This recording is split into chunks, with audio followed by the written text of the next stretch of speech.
Buenos días, buenas tardes, buenas noches. El que nos está oyendo pondrá, según la hora, el título de la bienvenida. Y bueno, estamos domingo 12 de enero del 2025 y como todos los domingos, a la 1 de la tarde, hora de México, a las 8 de la tarde, hora de España, pues tenemos otra charla de esta saga sorpresa.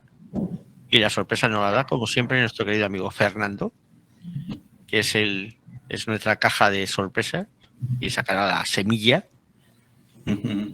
A ver qué nos quieres tratar hoy. A ver. Pues para hoy tengo la siguiente pregunta. ¡Chan! ¿Qué sentido tiene la práctica de la ética? ¿Si es que se puede considerar como práctica o es algo que se da naturalmente una vez lograda la iluminación? Ya lo acabas de decir tú. La ética no se practica. Tú puedes practicar la virtud. No se practica la ética. Digamos que cualquier persona que está en el samsara, lo más que puede hacer es ser un individuo virtuoso.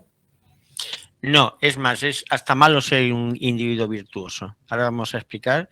Podemos hablar hoy precisamente de la diferencia entre ética y virtud, que no sé si lo habremos tratado antes, pero es interesante.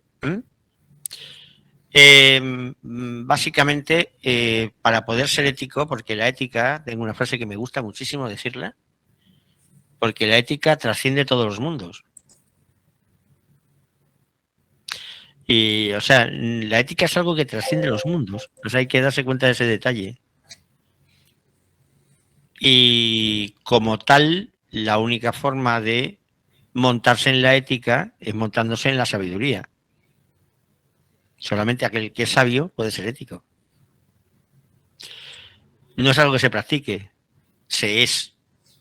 Igual que ser sabio, se es ético. Pero no es algo que se pueda practicar. Lo que se practica, por ejemplo, es la virtud. Que muchas veces la virtud no tiene nada que ver con la ética. Normalmente. O sea, el que practica la virtud, lo primero es que no es virtuoso. ¿De acuerdo? A ver, Víctor, ¿por qué alguien que practica la virtud no es virtuoso?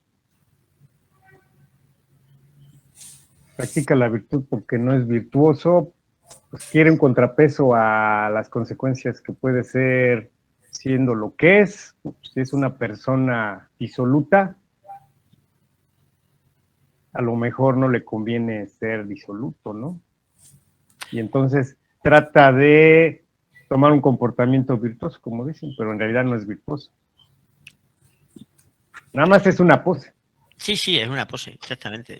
El virtuoso es alguien que simula unos comportamientos, y es importante este detalle. La virtud tiene relación con la costumbre y la virtud está en relación con la sociedad en la que vives. Y las normas de virtud son propias de cada sociedad. Es decir, tú te comportas de una forma virtuosa precisamente por lo que decías tú, para tratar de no afrontar las consecuencias que le da una sociedad a comportamientos que entienden ellos como no virtuosos, o comportamientos degenerados o depravados o lo que quieras. ¿Qué tiene que hacer el virtuoso? Pues el virtuoso tiene que simular que hace las cosas bien, que es una persona estupenda, y tiene que practicarla, la tiene que practicar porque no le sale. Claro, dice, oye, si alguien va al gimnasio y hace ejercicio para perder peso, ¿por qué es? ¿Por qué es delgado? No, porque es gordo. Porque si fuera delgado no haría ejercicio de perder peso, lógicamente. ¿Y aquellos que cogen fuerza? Pues ¿por qué? Porque si tuvieran fuerza, ¿para qué lo van a hacer?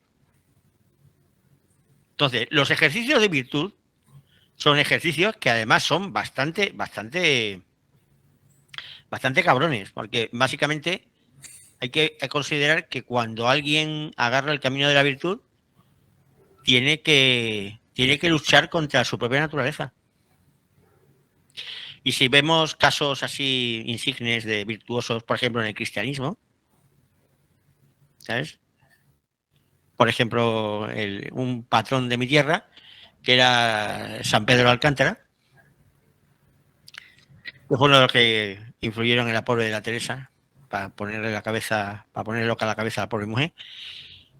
Pues San Pedro de Alcántara, pues era el patrón, fue el que hizo la reforma de las carmelitas. Y bueno, el tipo hacía unas barbaridades de penitencias brutales, brutales.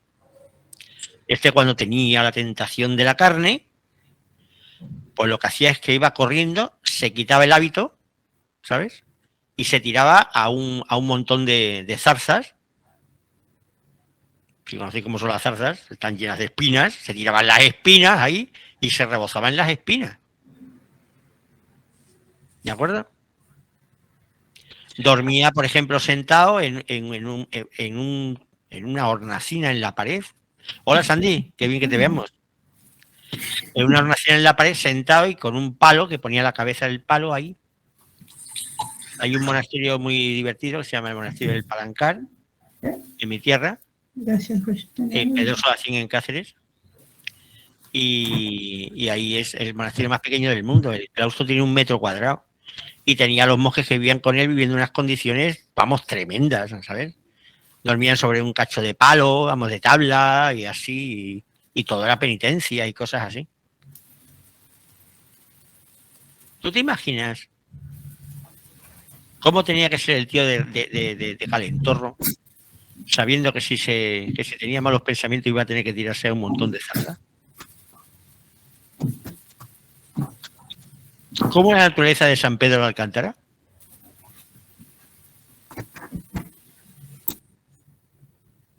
¿Te imaginas?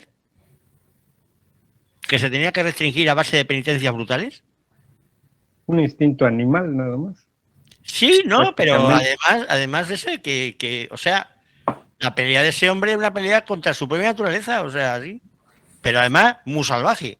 Quiero decirte que si tuviera un ligerísimo pensamiento no tendría que estar tirándose al montón de zarzas. ¿Me entiendes? Y luego más cosas. Allí en invierno hace muchísimo frío y se bañaba con la alberca helada, que le llaman la alberca del santo y tal y cual. O sea, es un caso de virtud, ¿vale? Que dice, fíjate qué tío, ¿no?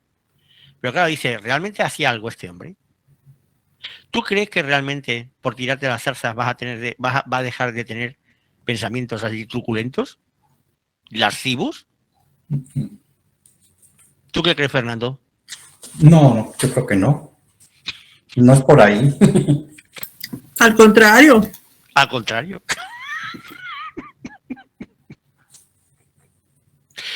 Por eso la virtud puede ser así de carona, es decir, te puede exigir hacer unas cosas muy bestias y realmente lo que está denotando es la ausencia que tienes de esas cosas.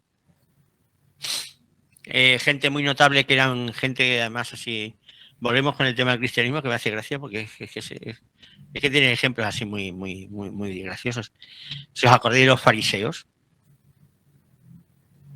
eran los más virtuosos que había. Es el caso de virtuosismo completo. No hacían nada que pudiera estar mal o que socialmente estuviera mal visto. Pero por dentro lo que decía el otro, que eran sepulcros blanqueados, claro. La virtud es la cal que encala los sepulcros, los sepulcros, cuanto más podridos, más cal necesitan.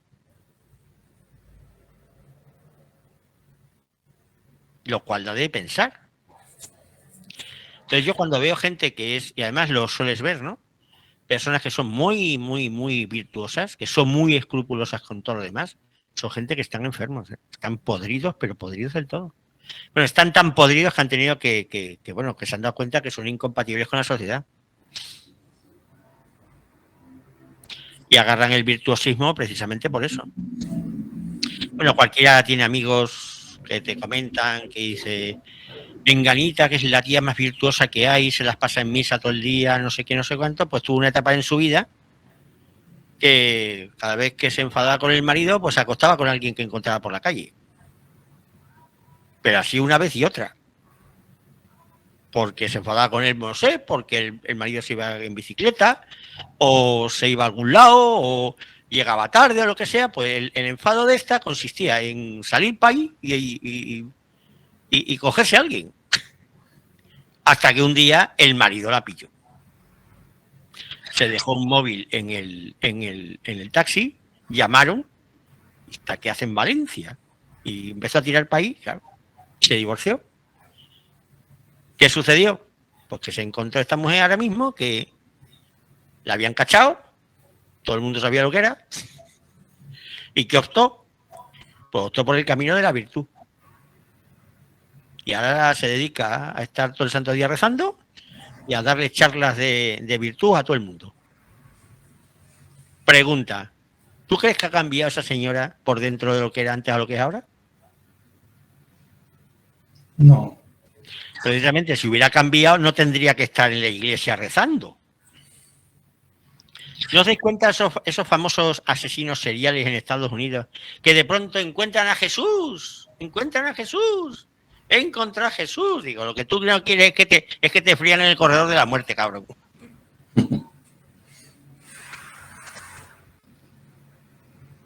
Y lo que es curioso es que, aunque todos sospechamos que la gente virtuosa dan grima, dan... algo tiene ¿no? Pues la sociedad, digamos que no es que caigan bien, pero se les acepta.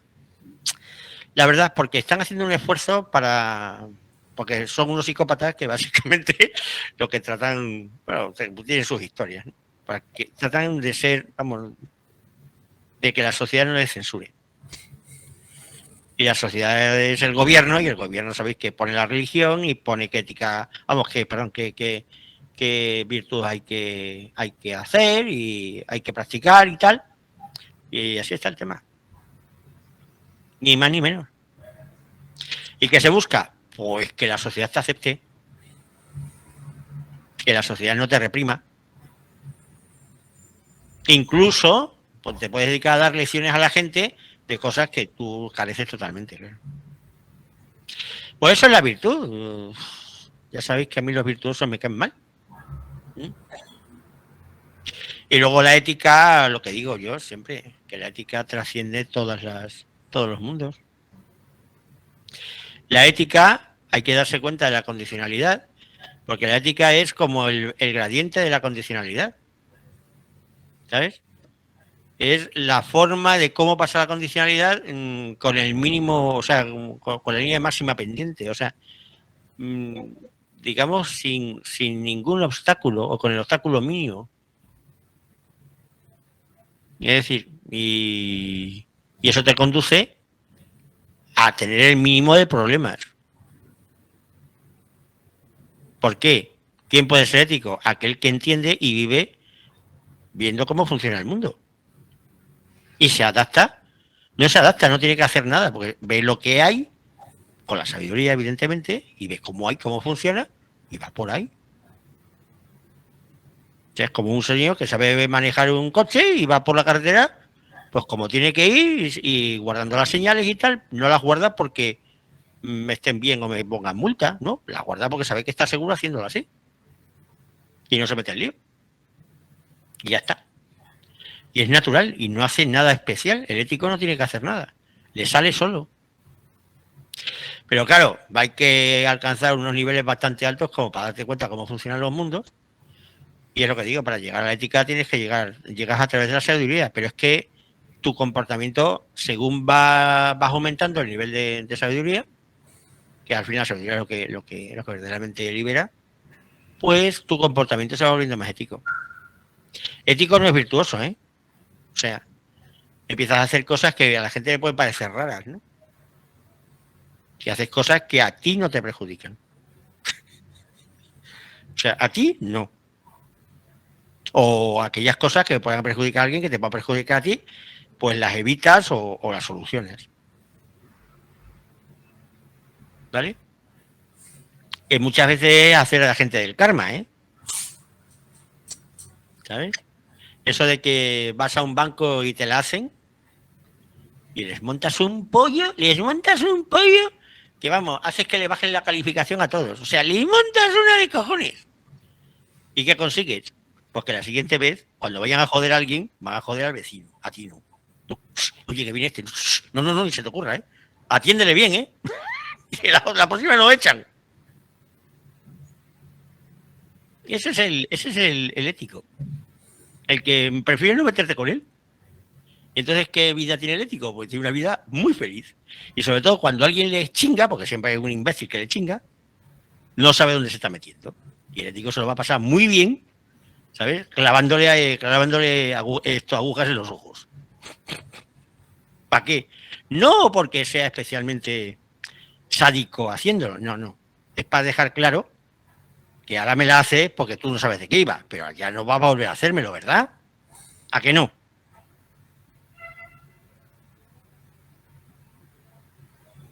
Como que un día viene el de la CFE y por las buenas te corta la luz cuando no debe y le montas un pollo en la Profeco, que vale, en la Profeco no vas a hacer nada, pero vas a tener un jefe yendo 2 o 3 veces a hacer un viaje para el tema y montando el rollo, pero si estas son 100 pesos nada más. No, no, yo aquí lo que haga falta, aquí te vengo a hacer todas las veces que haga falta, vas a tener que venir. Y dice, la próxima vez, oiga, corten ustedes al que quieran, pero este contador ni se les ocurra tocarlo. ¿Qué consigue el ético? Uy, lo mejor posible. Básicamente. Él no se mete en líos, pero eso sí, como se meta alguien con él, se va a enterar. Eso se llama prevención del lío. Mírate que un virtuoso no tiene ninguna prevención, porque él hace unas normas pensando que la sociedad va a proteger, pero esas normas le pueden conducir al desastre, porque no tiene nada que ver con la condicionalidad. Por ejemplo, es muy virtuoso a ayudar a la gente. A un amigo me pide dinero, yo le doy dinero porque, fíjate tú, ¿qué pasa? Pierde el amigo, pierde el dinero. Y encima además no puede ir diciendo, eres qué cabrón es, no sé qué, porque claro, como es virtuoso te tienes que aguantar encima. O sea, te apalean y encima tienes que estar agradecido. O sea, el virtuoso las pasa muy mal. Porque no es ético. Mientras que el ético dice, yo vivo bien. Vivo muy bien. Y alguien me chinga, vale. Ya no voy a chingar. Aprender que a mí no me chinga. Y ya. Y consigue llegar a una vida lo mejor posible. Es la mejor vida posible, es la vida del ético. No es mejorable. ¿Qué vas a mejorar? Porque siempre hay algún imbécil que se cruza. Ya está. Y además, como tu comportamiento es absolutamente exquisito, ¿qué te van a decir? ¿Qué piensas, Sandy? ¿Te gustaría ser ética o virtuosa? Pues virtuosa. ¿Hoy te gusta la virtud? Pues sí, porque, o sea, sí estoy entendiendo lo que mencionas, pero siempre se requiere como que normas y una doble moral para poderse desenvolver en sociedad, lamentablemente. También hay un tema que hay que decir. Si tú no puedes ser ético en una sociedad, vete. Porque ser ético en una sociedad enferma está complicado. Es muy difícil. Y un virtuoso en una sociedad enferma tiene que comportarse como un psicópata. Que esa es otra. Es que el problema de la virtud es que como tiene que ver con la sociedad, y la sociedad hay sociedades de cada clase que no veas. Pues sí, porque terminan volviéndose de doble personalidad. Sí. Los virtuosos. Es una esquizofrenia, sí. Bueno, es muy típico en la izquierda, que es muy típico, que ellos proclaman una cosa, la proclaman y te la meten y no sé qué, y no sé cuánto, y luego les agarra la vida personal y es todo lo contrario. Sí. Por ejemplo, en España es típico de la izquierda, que hablan siempre de la moral, vamos a prohibir la prostitución, aquí hay que ser tú virtuoso, no sé qué. Pues le agarran unos escándalos de cocaína, de puta, de no sé qué, y se gastan el dinero en eso. Y dice, bueno, pero no importa, lo importante no es lo que nosotros hacemos, sino lo que decimos. Es lo que hacen los virtuosos. A mí los virtuosos están mal. Los virtuosos precisamente porque no lo ven. Así que esas cosas, ¿por qué? Pues así contrario. Cuanto más seremos dan peor. Y luego no me extraña que lleguen los curas y digan, hostia, fíjate, te das unos cascos y luego lo ves cayendo curas o muchos bicus que hay por ahí, terminan cayendo en la pederastia y las cosas más obscenas que te puedes imaginar. ¿Sabes? Que son lo que llamo yo vicios privados, públicas virtudes. Que había un libro que se llamaba así, no sé de quién. Erandi, di algo. ¿Se me escucha ahí? Sí, se oye bien. Bueno, nada más que pensar un poco como que la ética es una estrategia ante la vida o ante uno mismo más que nada y no requiere de exhibiciones públicas. La virtud está enfocada hacia afuera, hacia una apariencia, por eso es que lleva a contradicciones, porque depende del contexto, de las gentes, de los alrededores y de los propósitos del que quiere ser virtuoso, ¿no? Entonces todo eso puede ser bastante difícil de navegar coherentemente. Sí, complicado. Nada más. Fernando, ya que has hecho la pregunta, dinos algo más. Pues ¿Te ha contestado lo que no, hace? sí, porque al final de cuentas una cosa es la moral y otra cosa es la ética. Pero curiosamente la virtud es otra palabra que ha evolucionado a lo largo del tiempo, porque en la Grecia clásica, arete, que era la virtud, la arete era la virtud del zapatero, la virtud del panadero, la virtud del soldado, la virtud del político. O sea, era hacer lo que se debe, llevar a la perfección lo que se supone que la sociedad pide de ti. Exactamente, el oficio. Y luego fue abarcando todo lo demás, que es la conducta en general del ser La humano. conducta social. Sí, lo que la sociedad ve, lo que los otros ven. Y acabó con Maquiavelo hablando de la virtud del político, ¿no? pidiéndole al político la virtud, pero pues sabemos perfectamente que Siempre la virtud del político es fundamental. El político tiene que aparentar que es estupendo mientras hace todo lo contrario. O sea, sí. La virtud máxima es la del político, que es un ser absolutamente... Bueno, ya sabéis que los políticos y los actores acaban en el infierno. O sea, de ahí no se escapan. Pues esa gente, pues lo peor que hay. Y claro, que ¿cómo aparecen? Pues aparecen como estupendos y maravillosos. O sea, son la gente que más practica la ética, los políticos. Y es que están más distantes, o sea... Son psicópatas, son dañinos, son lo peor que hay y tienen que aparecer y parecen a la sociedad como un algo perfecto y maravilloso y excelente.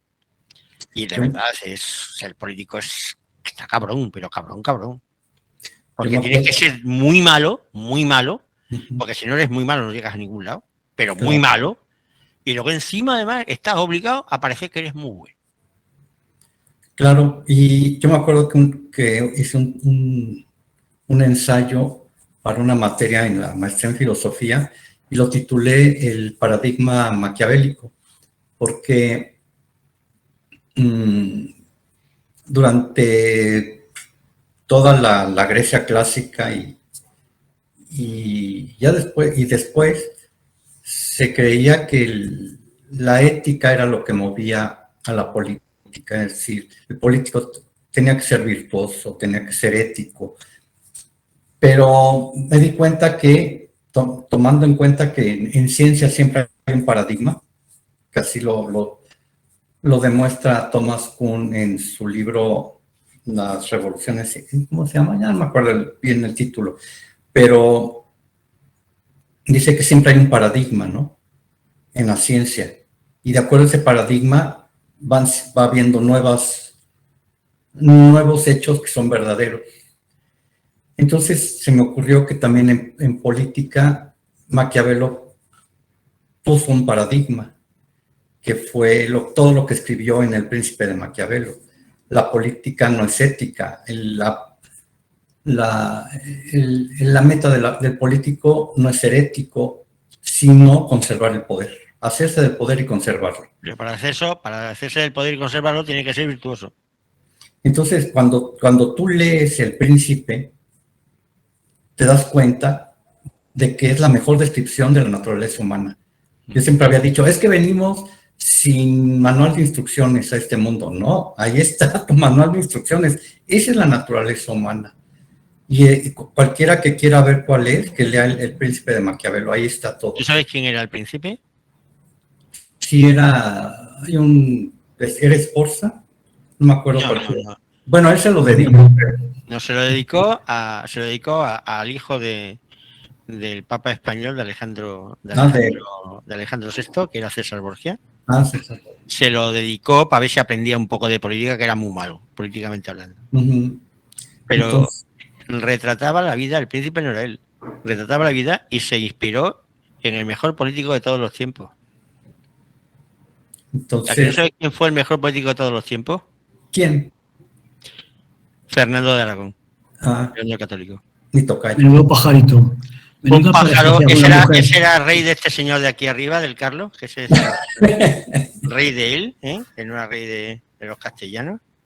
Ese era un pájaro de cojones.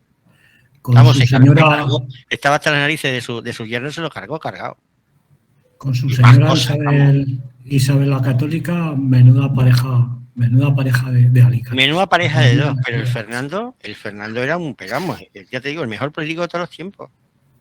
Se hizo de reinos así como el que no quería las cosas. No, una cosa, Fernando el Católico era, ya te digo, Maquiavelo lo que hizo fue eso, retratar lo que hacía, lo que era las cosas que hacía Fernando. Y Fernando de Aragón, y bueno, y se lo dedicó a César Borgia a ver si aprende cabrón esto, y nada, César Borgia era muy inútil. Lo único que había hecho era ser hijo de su padre, el Papa, Alejandro VI. Y de otra pregunta, digamos que entre Diógenes de Sinope y los estoicos, ¿con cuál de los dos? Yo siempre con Diógenes, yo soy del team Diógenes de toda la vida. O sea, una de las cosas que me gusta, a mí me encantan los cínicos, porque el cínico es lo contrario de o sea, le han dado la palabra a la vuelta, es lo contrario. O sea, el cínico lo que hace es ridiculizar al hipócrita, al impostor. Siempre critica la impostura. Cuando ahora los impostores llaman cínicos, no sé por qué, pero bueno, yo creo que es para desactivar el cinismo, pero el cinismo es ese. El cinismo es desenmascararlos, o sea, y ponerlos como son, o sea, el ridículo más total y absoluto. O sea, lo peor que puede tener un virtuoso es tener un Diógenes al lado. Porque le jode la vida porque le está descubriendo siempre. Como el síndrome de Diógenes también es todo lo contrario. Es todo lo contrario. Diógenes no tenía nada y el síndrome de Diógenes está recogiendo cosas. Es una forma que tiene la sociedad como de defenderse de la gente que realmente le hace daño. Y quien hace daño a la virtud pública es el cinismo. El cinismo real. El perro. El quínicos. Así le llamaban a Diógenes, el perro. Y quería ser como un perro. ¿Sabes? Que no me hace comer, te muerdo. Pero también mordía a los amigos para salvarlos. Pues sí, señor. Yo, Diógenes, para mí es, junto con Wittgenstein, los dos únicos tíos que salvo de todo el panteón de filósofos de la historia. Y una cosa que tenía Diógenes es que fue el único que cuando se murió, entre todos le pagaron un monumento. Era el filósofo más respetado que había en ese momento. Y cualquiera no lo respetaba. Que se preparara. Te mordía. Te mordía, macho. Sí. Y un estoico pero el estoico se contiene, porque llega un momento en que el estoico ya dice, ya me cansé de estar viendo a los demás cometiendo idioteces, maltratándose entre ellos y maltratándome a mí, y dice, ya hasta aquí, y se contiene. Esa es la diferencia con el cinismo, ¿no? No, el cinismo no, el cinismo trata de vivir según la naturaleza. O sea, es consciente de la naturaleza, de lo que es animal. Y luego lo otro se da cuenta que todo lo demás son convenciones sociales que no son naturales. que no son naturales.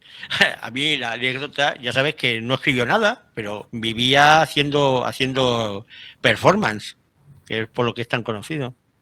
Si había una que era que todo el mundo le criticaba porque se tiraba allí en el suelo, ¿sabes? En la plaza y se dedicaba a masturbarse. Dice, ¿pero qué haces? Pues, ¿qué hago? Ya quisiera yo que el hambre también se pasara tan fácil como frotándose la barriga. ¿Qué pasa? ¿Qué tiene masturbarse? ¿Qué tiene que ver con comer? ¿Qué pasa? ¿Tú ves a un perro lamiéndose sus partes y lo criticas? ¿Por qué lo criticas a un hombre? ¿Por qué? Porque hay normas sociales. Exactamente. Y vivir con unas normas sociales que se oponen a su propia naturaleza humana, lo que hace al hombre que viva, pues eso, como vive. En un estado de esquizofrenia continua. Que no puede ser el mismo porque se le echa a la gente encima. Que es donde nace para Diógenes el principio de todos los problemas. Y desde luego es así. Es así.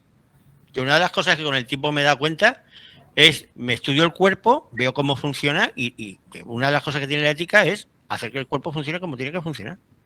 No como se supone que tiene que funcionar. Así, claro. Y lo mantienes de maravilla, claro. O sea, no haces cosas porque es que aquí lo hacemos así, ¿por qué? No, razón ninguna, es que se ha impuesto. ¿Y quién lo ha impuesto? La tradición, un rey, yo qué sé, alguien que le interesaba por algo. A mí no me interesa. O sea, ¿por qué? Pero tú crees, por ejemplo, que Diógenes de Sinope fue un producto de la Grecia La Grecia posterior ya, de la época de Alejandro.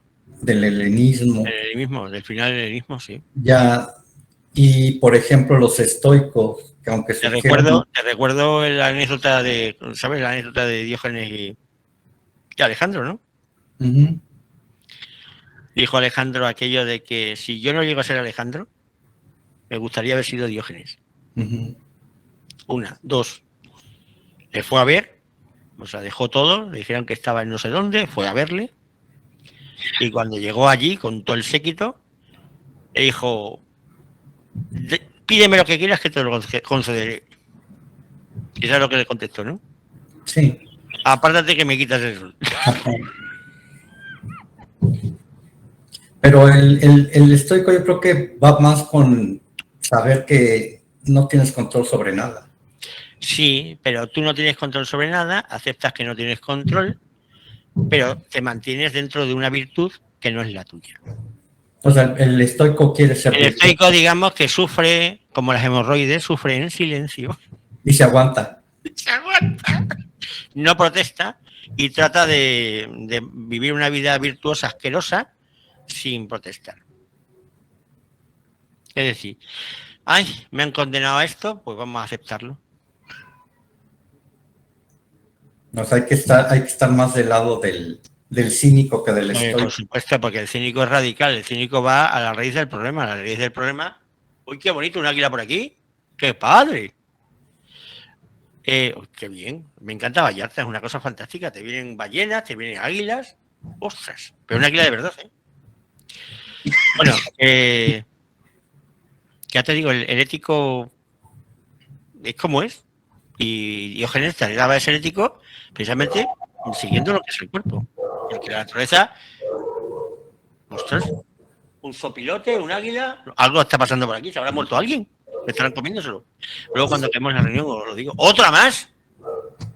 No, es un espectáculo que tengo aquí, ¿eh? Bueno, en fin, espero que no se peguen contra el cristal, que pueden rompérmelo. Pero por eso el estoicismo encontró más eco en con el catolicismo, ¿no? Claro, no, pero el estoicismo también encontró eco con el es que el cristianismo la parte 2. La parte 1 del cristianismo, acuérdate que es el budismo mahayana. ¿Sabes? Y eso lo agarraron todos, el famoso Nagarjuna agarró a los estoicos y agarró de ahí los datos y de ahí sacó el tema suyo. Y toda esa forma de hablar las cosas que tiene el Mahayana, que luego sacaron el Zen y todo lo demás, sale precisamente del mismo de la conquista que tuvo Alejandro en la parte del oeste de la India, y de ahí agarraron el tema. Ten en cuenta que esa parte fue la que mayormente conquistó Kanishka. Y era una tendencia allí. Entonces eso pasa, fue una retroalimentación. Porque eso pasa, por un lado, pasa primero, sucede en Grecia, se lleva a la India, por el propio Alejandro. En la India contamina al nuevo budismo mahayana, y luego, como el cristianismo se basa en el budismo mahayana, porque es una copia, regresa a Occidente, pues reciclado.